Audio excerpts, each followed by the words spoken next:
Welcome back to another demo. Today our topic is content is not king, content writing is king. So this is an interesting spin that we're doing today. This is being brought to you by Cash Data Consulting LC. My name is Cash Mughal. So we'll jump right into it. Wait, what? Content is not king? So as a small business owner, we have all heard this many times, right? Content is king. You got to write content. It's simply not true. Actually, cash is king. That's my joke for the day. I hope that you found that funny. But anyway, back to content. While we cannot argue with that, the real challenge, I think, as a business owner is to, write effective content. Okay, I think that is the key point. So how do we do that? Okay, content that is informational, offers a solution, and easy to write. Well, you're in luck. This is the sole purpose of this video tutorial, is to help business owners like yourself improve content. Okay, we are going to cover some basic concepts and then actually have some content demos so you can learn from watching. Now, before we get into content writing, you have to step back and go through some basic stuff. You and your team really need to sit down and brainstorm content ideas, okay, about your business or services. But then, the focus should really be on the target audience, okay? What do they want? If you are a pediatric dentist in Plano, let's say, and your target audience are parents of little children, what do they want to see, right? What are they interested in? Maybe help their kids brush their teeth, maybe eat better, healthy food and things like that. So focus more on the audience, less on your product and service. You should also do some basic keyword research, which means that you should be writing content about topics and areas that people are searching. Don't just write, willy-nilly. Finally, the third thing, very important, is to spy on your competition. There's a lot of tools like spyfu.com, RFs and whatnot. And so, you do those things before you sit down and write content. We have several of these videos covering most of these topics on our YouTube channel. So please check them out. Here's our YouTube channel right there. So for today, we are really going to focus on content that's related to just the web pages or blogs on your commercial website. We're not talking about social media content. We're not talking about video content. We're not talking about infographics and others, okay? This is really focusing on content for your website. All right, so in order for your content to be effective, really, it needs to be a lot of things, but I have put together a quick list of things that you should think about before you, again, write the first page. Your content should be informative yet concise. So, add some valuable information. Don't just randomly chat about stuff, and it needs to be concise and to the point. The worst thing you can do is, take a little bit of content and try to expand it, more than it needs to be. So it needs to be concise. You should focus on making it relevant and intriguing. That's not easy to do. In order to get the content to be intriguing, you should have a catchy title and a great opening, right? If you don't do that, people aren't going to stick around. Again, I mentioned this earlier, but keeping your target audience in mind, okay? Free of grammar and you can see punctuation errors. You need to also be using media like images and videos. Nobody likes to, I'm going to be showing this demo a little bit, but this is a blog that one of my students wrote. It's just text, okay? So mix it up. You should definitely mix it up with some images and things like that, okay? So number 6 is interesting, write at the 8th grade level. Wait, what? So this is sometimes surprising to clients and prospects that we work with. Your content needs to be, written for the average person, okay? Unless you are an industry, some sort of a scientific journal, then you can use, buzzwords and big words with lots of syllables. But your average reading for the web, it needs to be at the 8th grade level. Make sure you're also adding relevant information using internal and external links, okay? And I'll show you that in a minute on one of our websites. And then your content needs to have a compelling title, like we mentioned, overview, the body, which is going to be the main section, and the summary, okay? So let me switch to the internet here. This is an article we wrote a while ago. It's about Microsoft Word 2013 tutorial. You can see that, we start out, it says useful guide for MS Word 2013. We've highlighted some things. Okay, and then you will also notice some internal links. So for example, here it says if you're interested in Microsoft Word 2016, check out this tutorial. So what does that do? That keeps people, engaged on your website, and also it adds useful information to a topic that's relevant. And then we just obviously go through this. This is a little bit of a long article, and we go through lots of screenshots and things like that. But if you scroll all the way down to the bottom, you'll also notice that, we are kind of summarizing what we talked about, and then we're adding some more links. Okay, so and one of them, it looks like it's going to Microsoft.com, which is fine. I mean, this is a product of from Microsoft. So make sure you're adding some links and some additional information into your content. So Cash, how do I really improve my content writing? Or maybe you have existing content that you look at that and you're like, this is blah, what do I do? Well, one strategy that we use at our company is to really write the content in two passes. Okay, what does that mean? So the first time when we write, we focus, on the target audience. One more time, the customer. We want to write it in a natural manner. Okay. So the reality check here is that, remember, your content is written primarily for human beings, not for search engines like Google. As you learn more about SEO and you've been doing this for a while, you kind of forget that, what am I writing for? Well, you are actually writing for people. Okay. And so we're going to show you a demo from one of our clients, but this is a very important point. For the next pass, so the first pass is, natural writing. The next one is going to focus on the actual content. You want to reduce it by 25%. Why do you want to do that? Because it just makes it more concise. Get rid of the fluff, the extra stuff that's in there. Another thing you can do on your second pass, if your content is too verbose, make it easy to read. Don't use big words. Don't use long sentences. Don't have a long paragraph. Okay. You should also be using synonyms, right? So guess what? Car insurance and auto insurance mean the same thing. Some people are going to say automobile insurance. Some people are going to say car insurance. Some people may even say auto liability. You definitely want to add synonyms to your content. It's going to sound much better. The search engines are also going to like it better for their ranking. This one is a little bit more complex topic. We may do this is really a part one of our content video. In part two, we can go back into this and focus on SEO, things like title tag, meta description, and whatnot. So here's a little demo I have from one of our clients. So if I go back here, let me see if I can find it. I thought I had it here somewhere. Okay, so here it is. So this is a pediatric dentist in Allen, Texas, not too far from here. Her name is Dr. Lisi. She's great. Here's a blog post that we did, and it says, how many times a year my child needs dental cleaning? I mean, this is a question that comes up a lot, I'm sure, at their office. Okay, so what did we do? This is, again, focusing on the customer. We made a quick article, right, and it kind of goes through the details. And then we also break it down for, like, hey, when you go for your appointment, what should you do? See how we're using a bullet point, which is always considered better than writing paragraphs. And then we also tell them, what to expect from your first visit. Again, a few bullet lines. We have links back to their website or pages and some other additional information. So this would be considered a good example of a short blog that's focused on the customer. Okay, keep that in mind when you're writing your content.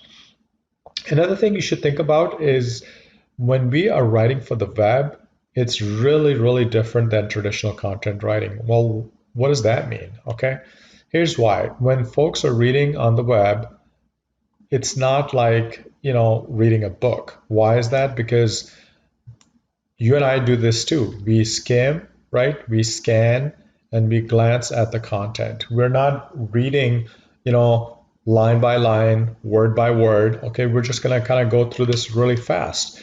That's just how it is on the web. So as a marketer, you should be aware of this important aspect, okay, and adjust your content. How do we do that? Well, lots of strategies. We mentioned some of them already.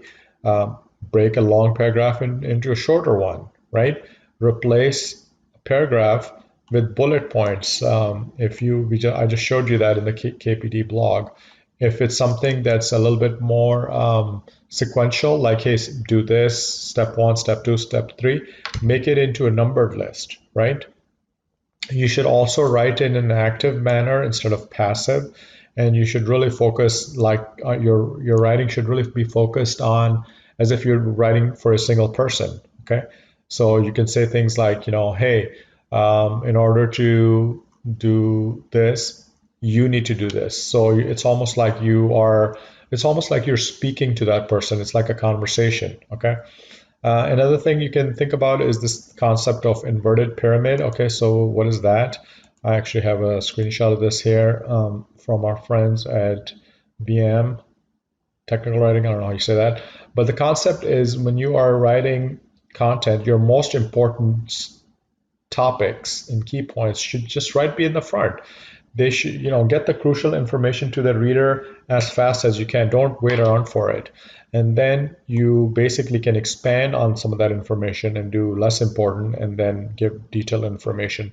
So as opposed to, opening up softly and you're building up, no, bam, hit them right off the bat, cover the key concepts, okay?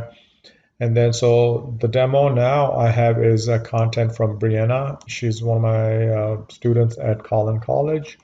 So here's an article that she wrote on, it's a very quick blurb, 5 natural treatments of anxiety.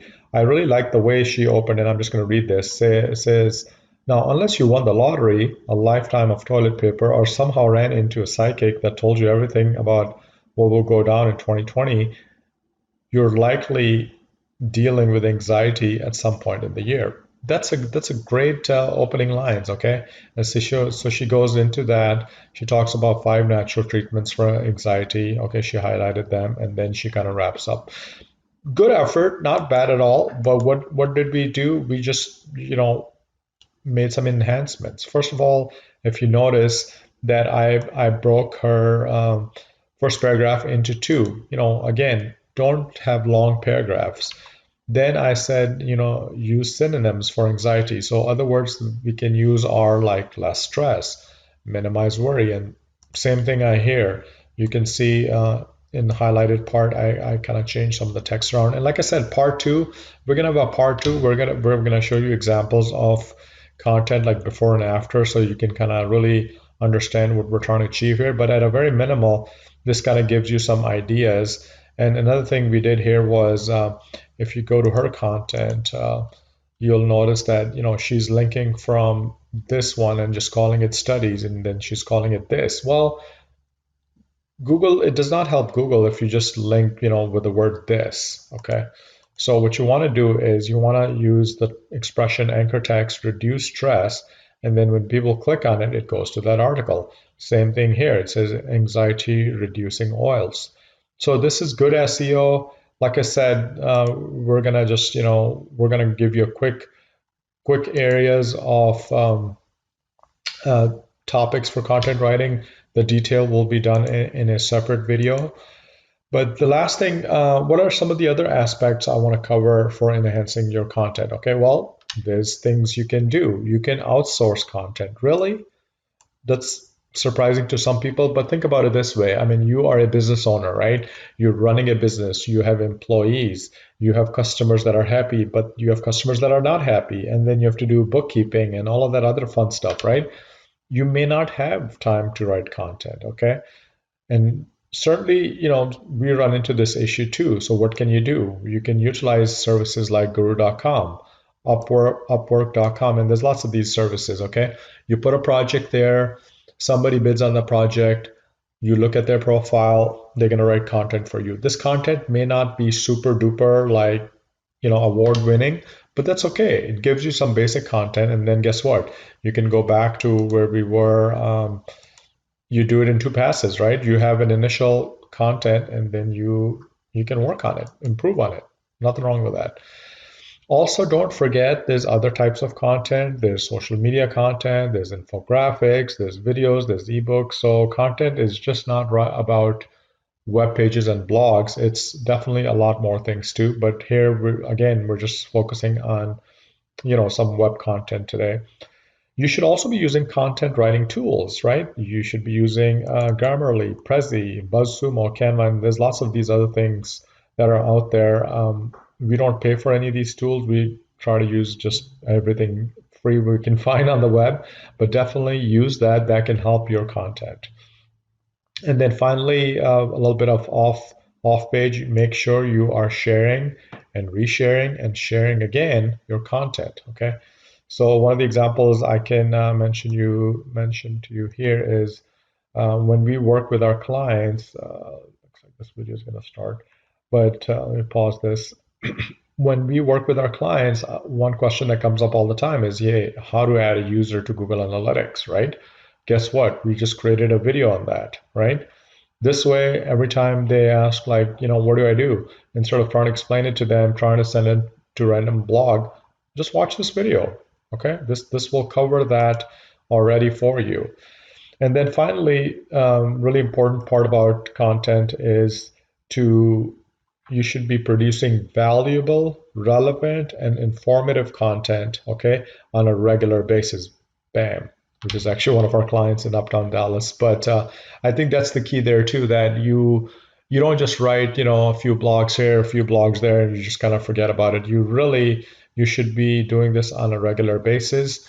At a minimum, I would say, as if you're a business owner, you should be writing probably 1 to 2 blog posts a month. Okay. So keep that in mind. I believe that's a wrap up. So we appreciate you watching the video. If you liked it, please subscribe to our channel and like the video. Our super duper digital marketing team can help you with content writing. So connect with us. Here is our information on our website and some social media links. And again, thank you for watching the video. I hope you found this helpful. Thank you so much for watching this video. I hope you found this useful. Please go ahead and subscribe to our YouTube channel. And if you could like that video, that would be great. For additional information, you are welcome to connect with us through all of these avenues. We have our website, so that's datatechnologyllc.com. I can show you this right here. So this is our company. We're based in Dallas, Texas. You are also welcome to visit our social media pages. So we're on facebook.com/Dallas SEO by Cash, and also on Twitter, which is the same one. So let me show you that. Here we try to definitely post on a regular basis, and there's lots of ideas and whatnot related to digital marketing. And same thing here on Twitter. So it's twitter.com/Dallas SEO by Cash. Definitely engage with us, jump into the conversation, and that would be great. And finally, there's 2 more things. We are on LinkedIn, so this is our URL for that. And definitely on YouTube, so it's youtube.com/Baghal. And so let me just show you that. So LinkedIn is right here, by the way. And then YouTube, we have more than 200 videos. So definitely, I would think you would find the channel quite useful. Other than that, once again, I appreciate watching the video, and you have a good day.